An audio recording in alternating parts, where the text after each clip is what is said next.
Hello students, welcome back to Maths Palace. Today we will do axiom and theorem before starting the exercise of 6.2. Let's start. The first topic is parallel lines and a traversal.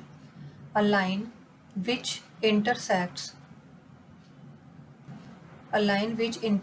two or more lines at distinct points is called a traversal. देखिए ये line L line intersect कर रही है to lines को M and N को, ठीक है। एक लाइन जो टू और मोर लाइंस को इंटरसेक्ट करती है डिस्टिंक्ट पॉइंट्स मीन्स कि P और Q अलग अलग पॉइंट्स पे इज कॉल्ड ट्रेवर्सल, उसे हम ट्रेवर्सल कहते हैं। ये L is the traversal. Clear. अब इस पे एंगल बन रहे हैं 1 2 3 4 5 6 7 8, ठीक है। अब इन एंगल्स का क्या मीनिंग है, कैसे यूज करेंगे, देखो इसमें सबसे पहले हम पढ़ेंगे इंटीरियर एंगल्स क्या होते हैं। इंटीरियर मीन्स जो एंगल अंदर की तरफ बने होते हैं। कहाँ? ये angles 3 4 5 6 these are interior angles. 3 angle 3 4 5 6 these are interior angles. Exterior जो लाइन के बाहर बने हुए हैं, ठीक है।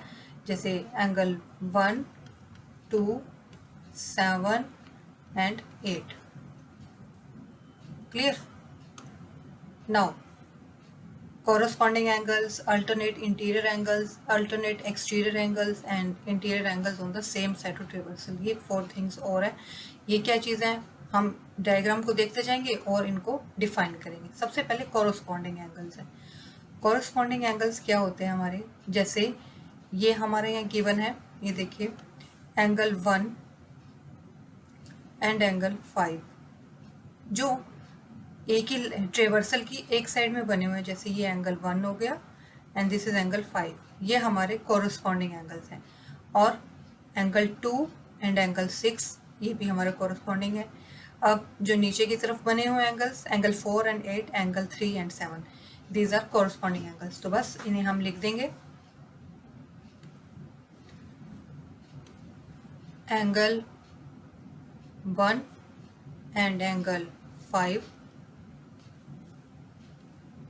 Angle 2 and angle 6, 1 5 2 6।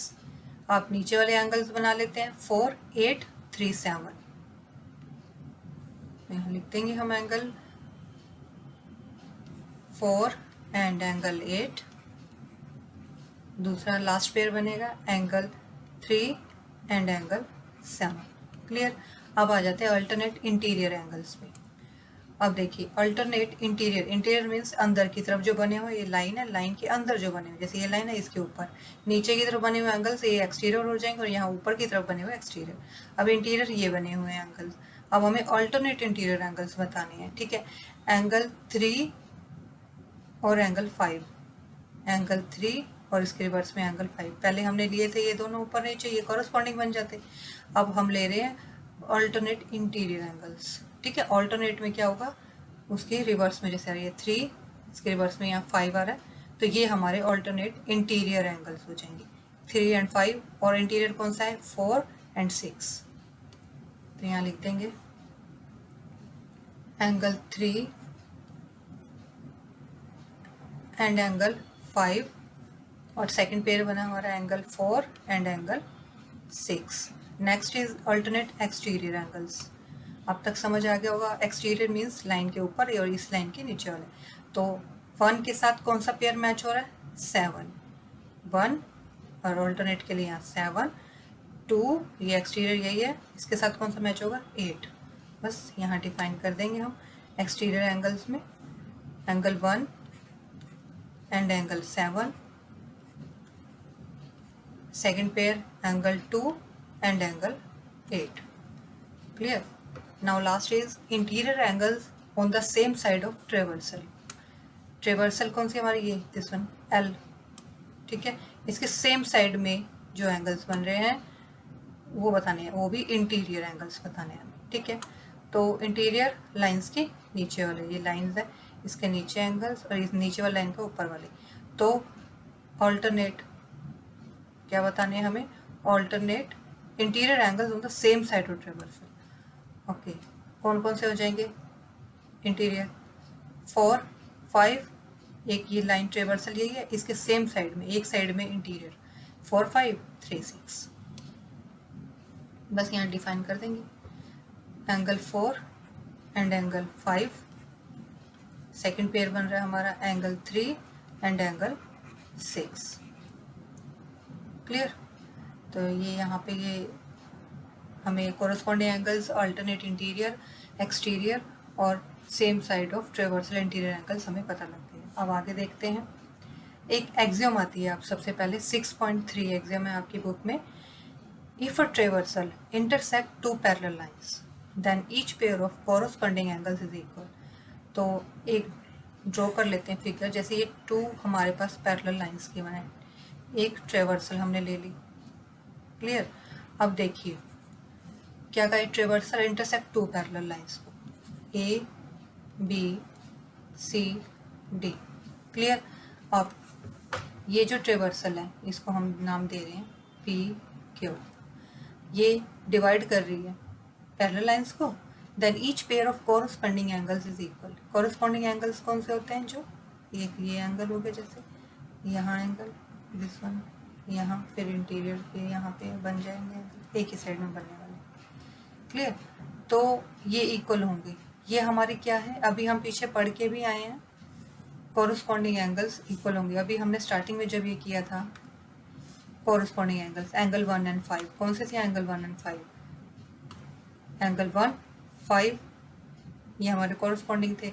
एंगल 2 6 ये भी कोरस्पॉन्डिंग, 4 8 एंड 3 एंड 7 ये पेयर से ये हमारे कोरस्पॉन्डिंग एंगल जो हमने यहाँ फाइंड आउट किए थे। तो अब हमें यही निकालने हैं। तो ये इसमें वही चीज़ जो हमने स्टार्टिंग में निकाली, इसमें यही बताया हुआ एग्जाम में कि एक ट्रेवर्सल अगर 2 पैरेलल लाइंस को डिवाइड करती है तो उसके जो कोरस्पॉन्डिंग एंगल्स होते हैं वो इक्वल होते हैं। इसका कन्वर्स का मीनिंग होता है रिवर्स। वो क्या है?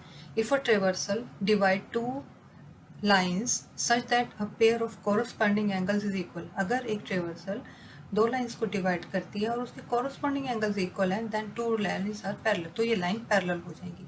चाहे आप इस लाइन को, इस एग्जाम को इससे कन्वर्स से बोलें या जो डायरेक्ट यहाँ से बोलें, कोई भी लैंग्वेज यूज़ करें, इसमें मेन हमारा मीनिंग निकल के ये आएगा कि अगर एक ट्रेवर्सल 2 पैरेलल लाइन को डिवाइड करती है तो उसके कोरस्पॉन्डिंग एंगल्स ऑलवेज इक्वल होंगे। ठीक है? अब आगे चलते हैं। अब उसी एग्जाम के ऊपर बेस्ड है, उसका कन्वर्स और एग्जाम दोनों के ऊपर बेस्ड है ये थ्योरम। ठीक है? तो अब इसे प्रूव करना है हमें। If a traversal intersect 2 parallel lines, एक ट्रेवर्सल है जैसे पी एस सी हुई है, 2 पैरेलल लाइंस ए बी और सी डी को इंटरसेक्ट कर रही है, then each pair of alternate interior angles, ये दिए हुए जैसे ये वाले 2 एंगल्स दिए हुए हैं, ये इक्वल होंगे। ठीक है? अब हमें इसको थ्योरम को प्रूव करना है। तो सबसे पहले हम यहाँ पे लिख देंगे हमें गिवन क्या है। ये 2 एंगल ये दिए हुए हैं, इनका हम नाम दे देते हैं एंगल 1, यहाँ पे एंगल दे देते हैं 2, 3।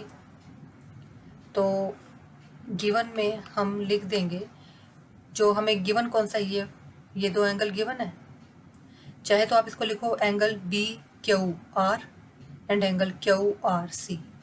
मैंने नाम इनके नंबरिंग इसलिए दी थी ताकि इतना लंबा हमें नाम ना लिखना पड़े, टाइम सेविंग। अब क्या करेंगे, एंगल 1 और angle 1 equal to angle 3, it is given. ठीक है? ये हमें गिवन है। और ये क्यों है ये इक्वल? क्योंकि ये क्या है, ऑल्टरनेट इंटीरियर एंगल्स है ये। ठीक है? अब हमें प्रूफ करना है। प्रूफ हम कैसे स्टार्ट करेंगे? एंगल 1 एंड 2 इक्वल है। Angle 1 and angle 2 are equal. क्यों इक्वल है? These are vertical opposite angles, vertically opposite angles.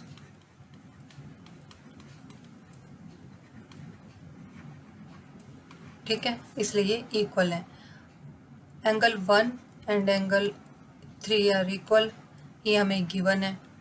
ये क्यों गिवन, ये गिवन है जो ये इक्वल क्यों है? क्योंकि हमारी जो एग्जाम थी उसमें क्या था कि अगर एक ट्रेवर्सल 2 पैरेलल लाइंस को इंटरसेक्ट करती है तो इसके जो अल्टरनेट एंगल्स हैं, ये इंटीरियर एंगल्स हैं, ये वाले ये इक्वल होंगे। ठीक है, अल्टरनेट इंटीरियर एंगल्स, ठीक है, इक्वल होंगे ये। अब 1 और 1 एक साइड में है तो ये क्रॉस हो जाएंगे, तो हमारा क्या निकल आएगा, एंगल 2 इक्वल टू एंगल 3। ये दोनों क्रॉस हो गए, एंगल 2 इक्वल टू 3 आ जाएगा। ये एंगल 2 और 3 ये कौन से एंगल बन गए, कोरस्पॉन्डिंग एंगल्स बन गए ये हमारे। तो यहाँ लिख देंगे कोरस्पॉन्डिंग एंगल्स।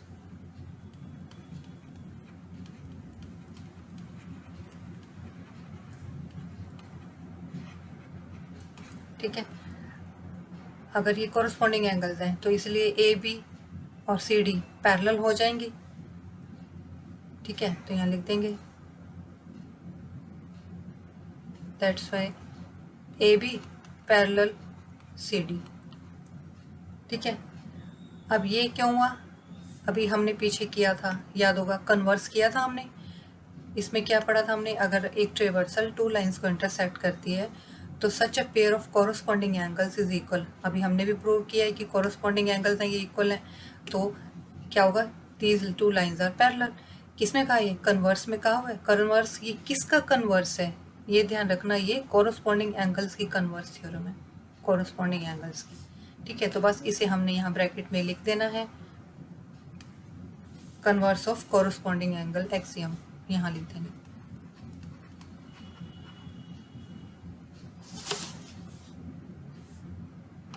तो बस हमने यहाँ पे लिख दिया converse of corresponding angles axiom. ठीक है, इसके इसलिए ये A B parallel C D है, तो बस हमें यही प्रूव करना था इसके अंदर, तो प्रूव हो गया ये। ठीक है, तो ये हमारे अभी एक्सरसाइज स्टार्ट होने से पहले ही आपको थ्योरम दी है, अभी और भी थ्योरम्स हैं, नेक्स्ट वीडियो में और थ्योरम्स के बारे में हम पढ़ेंगे। ठीक है,